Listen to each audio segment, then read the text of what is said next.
Alhamdulillah alladzi lam yattakhidh walada wa lam yakul lahu syarikun fil mulk wa lam yakul lahu waliyyun minadh dhulli wa kabbirhu takbira. Asyhadu an la ilaha illallah wahdahu la syarika lah wa asyhadu anna sayyidana Muhammadan abduhu wa rasuluhu la nabiyya ba'dah. Allahumma salli wa sallim ala sayyidina Muhammad salatan wa salaman daimaini mutalazimaini ila yaumil qiyamah.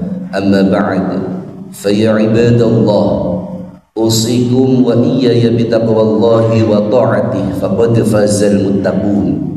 Ittaqullah mastata'tum, ittaqullah haitsu ma kuntum, wa'lamu anna Allah yuhibbul muhsinin. Jamaah hadirin sidang Jum'ah rahimakumullah. Setiap dari kita masing-masing pasti mempunyai orang tua, ayah atau ibu, entah itu masih hidup atau sudah meninggal.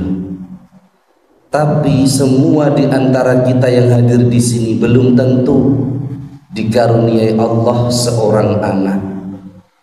Anak yang Allah berikan kepada kita adalah amanah yang sangat besar, agar kita mendidik mereka menjadi anak-anak yang solih dan solihah.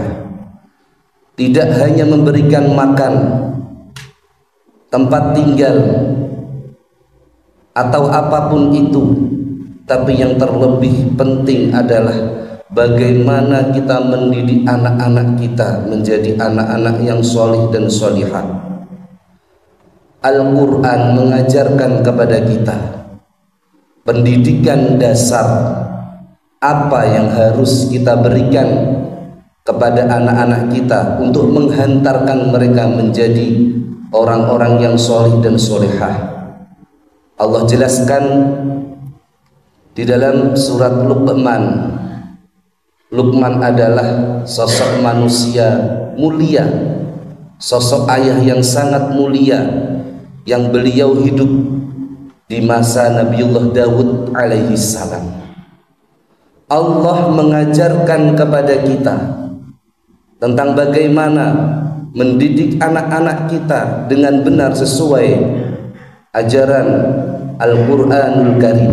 Yang pertama adalah wa idh qala Luqmanu libnihi wa huwa ya'idhuhu ya bunayya la tusyrik billah innasyirka la zulmun 'adzim. Dan ketika Luqman berwasiat kepada anaknya, wahai anakku, janganlah engkau syirik kepada Allah, maka pengajaran pertama, pendidikan pertama yang wajib kita berikan kepada anak kita adalah bertauhid kepada Allah, mengesahkan Allah Subhanahu wa ta'ala, tidak menyembah Tuhan kecuali hanya kepada Allah. Itu kewajiban kita. Kita wajib memberikan pengetahuan tentang Allah, bagaimana, berapa sifat wajib Allah, sifat muhal Allah, sifat jaiz Allah, sifat wajib para rasul, sifat muhal para rasul, sifat jaiz para rasul yang termaktub di dalam Aqaid 50. Wajib bagi kita untuk memberi pendidikan kepada anak-anak kita. Itu adalah kewajiban kita. Andaikan kita tidak mampu waktunya atau memang kita belum bisa, maka boleh kita masukkan ke pondok pesantren atau ke sekolah-sekolah yang di situ diajarkan pendidikan tauhid, pendidikan tentang mengesahkan Allah Subhanahu wa ta'ala. Itulah kewajiban pertama kita sebagai orang tua. Ajari anak kita akidah, ajari anak kita tauhid, mengesahkan Allah Subhanahu wa ta'ala. Kemudian yang kedua, kewajiban pendidikan kepada anak-anak kita adalah wa wassaynal insana biwalidayhi hamalathu ummuhu wahnan ala wahn wa fisaluhu fi 'amaini anishkur li wa liwalidayka ilayyal masir. Kewajiban yang kedua adalah memberi pendidikan kepada anak-anak kita bagaimana berbakti kepada orang tua. Itu kewajiban kita.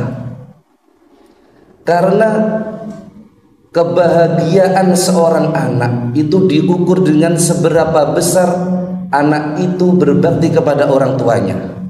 Sampai-sampai Rasulullah mengingatkan betul kepada kita, muru as-sabiyya bis-shalah, kata Rasulullah, idza balagha sab'a sinin wa idza balagha 10 sinin fadribuhu 'alaiha. Wahai ayah-ayah, wahai para ayah, perintahkan anak-anakmu untuk mengerjakan sholat ketika umur 7 tahun.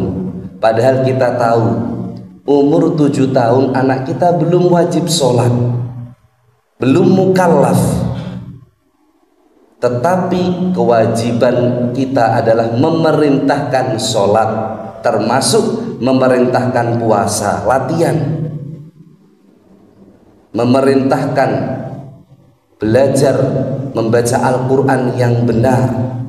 Karena di sholat, rukun sholat itu sendiri adalah membaca Fatihah yang benar, membaca tahiyat yang benar. Kewajiban kita sejak dini kita ajari anak-anak kita untuk berbakti kepada orang tua. Itu perintah dari Rasulullah Muhammad SAW. Kullu dzambin yuakhirullahu uqubatahu yaumal qiyamah illa uququl walidain. Setiap dosa yang dilakukan umat Rasulullah nanti hukumannya di akhirat, dosa apapun, illa uququl walidain, kecuali dosa durhaka kepada orang tua. Fa innallaha yu'ajjiluhu fid dunya qabla al-mamat. Sesungguhnya Allah akan langsung menghukum seorang anak yang berani atau durhaka kepada orang tua, cash kontan langsung di dunia sebelum di akhirat. Maka Khatib mengatakan tadi, kunci kebahagiaan seorang anak adalah bagaimana dia berbakti kepada orang tua. Lalu bagaimana ukuran anak itu durhaka kepada orang tuanya? Syekh Khatib Al-Baghdadi meriwayatkan hadis, man ahzana walidayhi faqad aqahuma.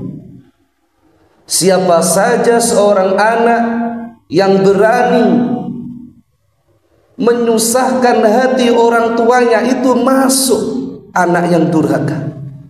Maka kita evaluasi diri kita, apakah kita sering menyusahkan hati orang tua? Menyusahkan saja masuk anak durhaka.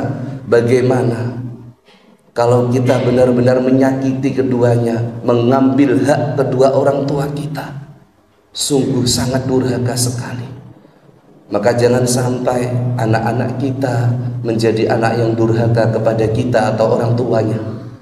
Kewajiban kita yang kedua adalah memberikan pendidikan bagaimana anak itu berbakti kepada orang tuanya. Ma'asyiral muslimin rahimakumullah. Kewajiban yang ketiga adalah ya bunayya aqimis shalah wa'mur bil ma'ruf wanha 'anil munkar. Kata Luqman kepada anaknya, wahai anakku, aqimis shalah, kerjakan salat dan perintahkan kepada orang lain untuk amar ma'ruf nahi mungkar. Maka kewajiban yang ketiga ini adalah kita memberikan pendidikan tentang bagaimana sholat yang benar dan runtutan ibadah-ibadah yang lain. Mohon maaf tadi Khatib menjelaskan Rasulullah memerintahkan kita kepada orang tua ketika umur 7 tahun wajib kita merintahkan sholat, walaupun anak kita belum wajib sholat. Itu perintah Rasulullah. Tapi ketika umur 10 tahun anak kita perintahkan sholat, dia tidak mau, maka apa kata Rasulullah?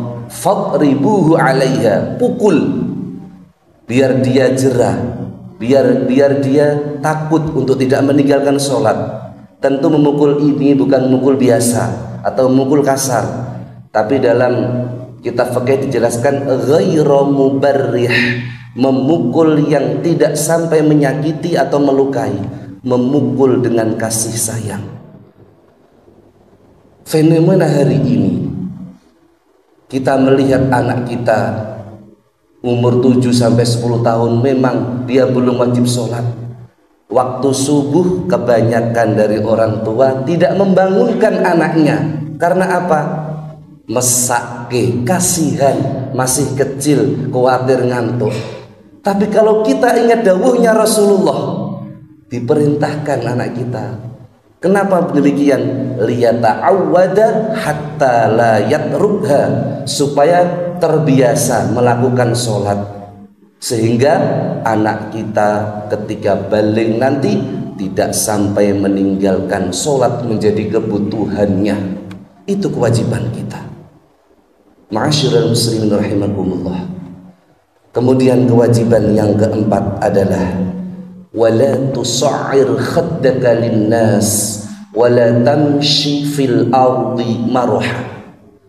Janganlah engkau berjalan di muka bumi dalam keadaan sombong atau congkak. Pendidikan keempat dalam Al-Quran yang harus kita berikan kepada anak kita adalah akhlakul karimah, etika, adab, sopan santun.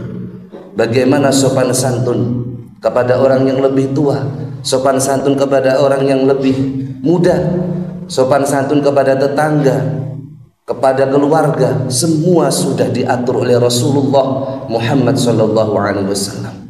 Maka kita berikan pendidikan itu kepada anak-anak kita. Miris sekali hari ini anak-anak kita ketika lewat di depan orang tua tanpa amit, tanpa basa-basi. Maka itu kita yang hadir di sini sebagai orang tua, mari kita didik anak kita dengan 4 pondasi pendidikan dasar kepada anak kita. Yang pertama, kita berikan akidah yang benar, akidah mentauhidkan Allah. Yang kedua, kita beri anak kita pendidikan bagaimana berbakti kepada orang tua. Yang ketiga adalah ibadah, bagaimana cara beribadah yang benar, terutama sholat. Kemudian yang keempat adalah akhlak, yang itu menurut Al-Imam Al-Ghazali dalam kitab Ihya-nya adalah kewajiban fardu ain yang harus dimiliki oleh setiap individu. Kemudian ada fardu kifayah, kewajiban yang bukan kewajiban setiap individu, adalah silahkan hantar anak-anak kita sesuai profesinya, sesuai bakatnya, menjadi dokter, menjadi polisi, menjadi guru, silahkan. Tapi dokter atau polisi atau guru yang membawa 4 pondasi, maka mereka tidak akan melenceng dari agama, yakinlah. Maka silahkan sekolahkan anak kita kemana saja, tapi jangan lupa kewajiban kita dalam Al-Quran untuk mendidik anak versi Al-Quran 4 itu tadi, jangan sampai dilupakan. Semoga Allah memudahkan kita, memberi jalan kepada kita agar kita menjadi orang tua yang benar-benar bijak, menjadi orang tua yang benar-benar mendidik anak kita sesuai ajaran Al-Quranul Karim, dan menjadikan anak-anak kita solih-solihah. Amin ya rabbal alamin. A'udzu billahi minasy syaithanir rajim.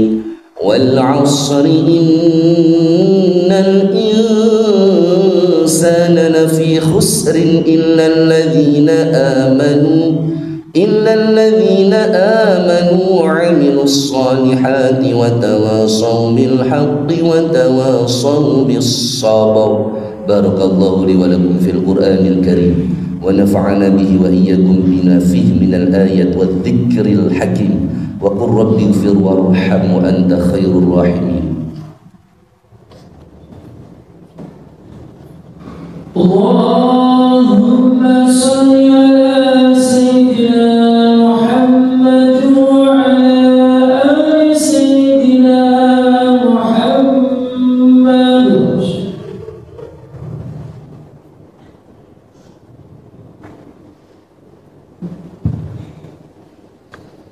الحمد لله الملك المتعال المنزه عن الشركاء والأمثال.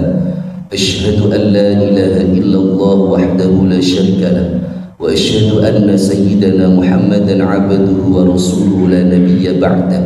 اللهم صل وسلم وبارك على سيدنا محمد فهو النبي المصطفى والحبيب المجتبى والهادي من الضلال وعلى آله وصحبه بالغدو والآصال. أما بعد فيا عباد الله أوصيكم ونفسي بتقوى الله وطاعته فقد فاز المتقون واعلموا أن الله ولم يزل قائلا إن الله وملائكته يصلون على النبي يا أيها الذين آمنوا صلوا عليه وسلموا تسليما. اللهم صل وسلم وبارك على سيدنا محمد عبدك ونبيك ورسولك النبي الأمي وعلى آله وصحبه بارك وسلم تسليما كثيرا.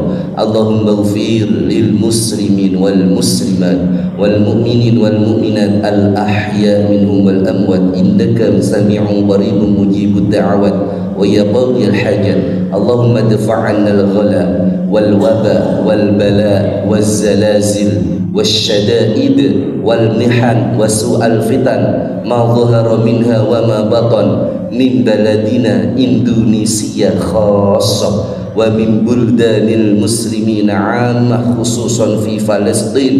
اللهم يا الله اللهم اغفر لنا ذنوبنا ولوالدينا وارحمهما كما ربيانا صغارا.